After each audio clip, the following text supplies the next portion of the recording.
အားလုံးပဲမင်္ဂလာပါရှင် Daily News Channel ကနေပြန်လည်ကြိုဆိုလိုက်ပါရရှင်စစ်အုပ်စုဘက်က30ကျော်တေဆုံးခဲ့ပြီး20ကျော်ဖမ်းဆီးရမိဘီလမျိုးနေရှိ၄ကေစခန်းကိုကရင်အမျိုးသားလွတ်မြောက်ရေးတပ်မတော် KNL ကျောင်းသားတပ်မတော် ABSDF နဲ့ဒေသကောက်ကွေးတပ်ဖွဲ့များက PKDAP စနေရက်နေ့၌တိုက်ခိုက်သိမ်းယူခဲ့ခြင်းဖြစ်ပြီးစစ်အုပ်စုဘက်ကထိခိုက်ဒေဆုံးမှုနဲ့ဖမ်းဆီးရမိမှုအခြေအနေကိုယနေ့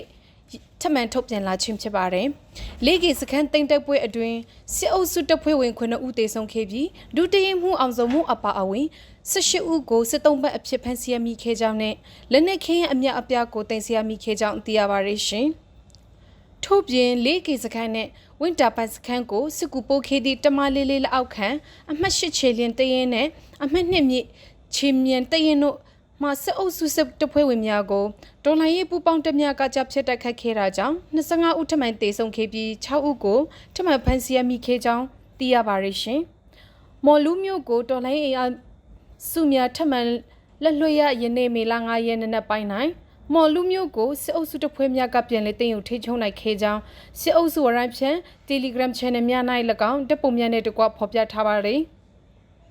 2026ခုနှစ် AP 30ရက်ကအိမ်တော်မျိုးကိုစစ်အုပ်စုပြန်လည်တင်ယူခဲ့ပြီးနောက်ကားလန်ခီးတနာရီခန့်သာတွားရပြီး22မိုင်သာကွာဝေးသည့်မော်လူမျိုးကိုစစ်အုပ်စုကထပ်မံတင်ယူခဲ့ခြင်းလည်းဖြစ်ပါတယ်။တော်လှန်ရေးတပ်ဖွဲ့များကလက်လွှတ်ခဲ့ရသည့်မော်လူမျိုးကိုပြီးခဲ့သည့်2023ခုနှစ်ဒီဇင်ဘာအတွင်းမှာကချင်လွတ်မြောက်ရေးတပ်မတော် KIA နဲ့ပြည်သူ့ကာကွယ်ရေးတပ်မတော် PDF ပူးပေါင်းအဖွဲ့များကတင်ယူထိချုံခဲ့ခြင်းဖြစ်ပါတယ်။အိမ်တော်မျိုးကိုတင်ယူထိန်ချုပ်ပြီးမော်လူမျိုးကိုစစ်အုပ်စုတပ်ဖွဲ့ဝင်များနဲ့ပြူစောထီးများအပါအဝင်စစ်အင်အား200အပဝန်းကျင်နဲ့အတူ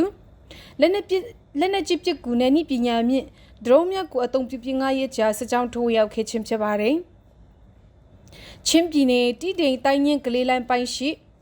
ထောင်မော်တောင်ဒေတာခေါ်လေထန်းကုန်းအနီးတွင်စစ်ကောင်စီတပ်နှင့်ချင်းတော်လှန်ရေးပူးပေါင်းတပ်ဖွဲ့များအကြတိုက်ပွဲ3ရက်ဆက်တိုက်ပြင်းထန်စွာဖြစ်ပွားနေပြီးချင်းညီနောင်တပ်ဖွဲ့ဝင်4ဦးတိုင်းပြည်အတွက်အသက်ပေးလှူကြဆုံးခဲ့ကြောင်းမြေပြင်စီးရဲ့တရင်အရင်မြများထံမှသိရပါတယ်။ကလေးမျိုးဘမတီတိမ်မျိုးတို့အင်အားဖြစ်တင်းရန်တက်လာသည့်စစ်ကောင်စီစစ်ကြောင်းကိုချင်းညီနောင်နဲ့မဟာမိတ်ပူပေါင်းတပ်ဖွဲ့များကမေလ2ရက်နေ့မှစတင်ကကြဖြစ်တိုက်ခိုက်ခဲ့ခြင်းဖြစ်ပါတယ်။အဆိုပါတိုက်ပွဲအတွင်းမေလ3ရက်နေ့ညနေပိုင်းတွင် PDF ဇိုလန်မှရေးပေါ်လျန်ခန်ဆွမ်အသက်22နှစ်အရွယ် CNF မှရေးပေါ်ဆလိုက်ဂျယ်ရီ CDF မင်းတမရေးပေါ်တူနဲ့အခြားရေးပေါ်တူစုစုပေါင်းချင်းညီနောင်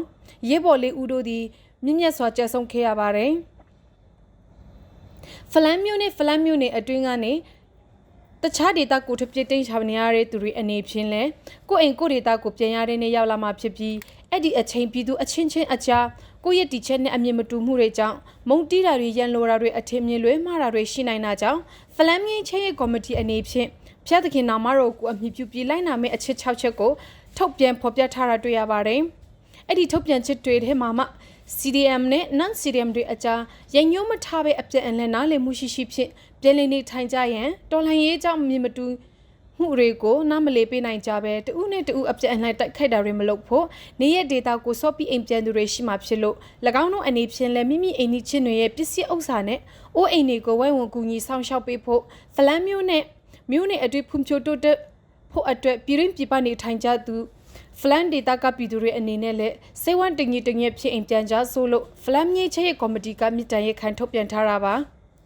ချင်းလက်နဲ့ကိုက်ကွေးတပ်ဖွဲ့တွေကထိန်ချုပ်ထားတဲ့ဖလန်မျိုးကိုစစ်ကောင်စီကအင်အားထောင်ကျော်ဖြင့်ထိုးစစ်ဆင်ခဲ့ပြီး2026ခုနှစ်ဧပြီလ25ရက်နေ့မှာဖလန်မျိုးကိုစစ်ကောင်စီကပြန်လည်ထိန်ချုပ်ခဲ့ပြီးနောက်အခုလိုဖလန်မြေချဲကော်မတီဘက်ကထုတ်ပြန်လာတာလည်းဖြစ်ပါတယ်ချင်းပြည်နယ်ဖလမ်ဟာခါလမကြီးပေါ်ရှိတောက်ကျရွာအတွင်းသို့အကြမ်းဖက်စစ်ကောင်စီစစ်တပ်ကအားတရာကျော်ဖြင့်စစ်ကြောင်းထိုးရောက်စီးနေခဲ့ပြီးနောက်ကျေးရွာဝန်းကျင်ကိုလေကြောင်းနဲ့ဒရုန်းများအုံပြုကတိုက်ခိုက်လက်ရှိကြောင်းသိရပါတယ်။ယမနေ့မေလ4ရက်နေ့တွင်စစ်ကောင်စီစစ်ကြောင်းသည်တောက်ကျရွာအတွင်းသို့အင်အားအလုံးအရင်ဖြင့်စတင်ဝင်ရောက်ခဲ့ပါတယ်။ယနေ့မေလ9ရက်နေ့ပိုင်းတွင်လည်းလိုက်ကွာနဲ့တလန်ဇာကျေးရွာသို့အကြမ်းဖက်စစ်ကောင်စီတပ်ဖွဲ့များကဒရုန်းများဖြင့်ပုံတီအမြအပြားကျေချတိုက်ခိုက်ခဲ့ပါတယ်ထို့အပြင်ယနေ့နေ့ပိုင်းတွင်ပြင်တဒါဦးလေတပ်မှတက်လာသည့်ဂျက်ဖိုင်ရာဖြင့်ဒေါ်ဂျီရွာနဲ့လန်ဇာဂျီရွာကြားသို့ပုံနှလုံးထမှန်ကျေချတိုက်ခိုက်ခဲ့ပါတယ်လက်ရှိတွင်အဆိုပါစစ်ကောင်စီစစ်ကြောင်းသည်ဖလမ်ဟာခါလမပေါ်ရှိလန်ရွန်ဂျီရွာတဲ့၌အင်အား300ကျော်ဖြင့်တဆွဲထားလျက်ရှိပါတယ် စစ်ကောင်စီသည်ဖလမ်ဟာခလမ်မကြီးတလျှောက်စစ်ကြောင်းထိုးနိုင်ရန်အတွက်ဒရုန်းများနဲ့လေကြောင်းတိုက်ခိုက်မှုများကိုအစမပြတ်လုပ်ဆောင်နေပါတယ်အားလုံးပဲကျေးဇူးတင်ပါတယ်ရှင်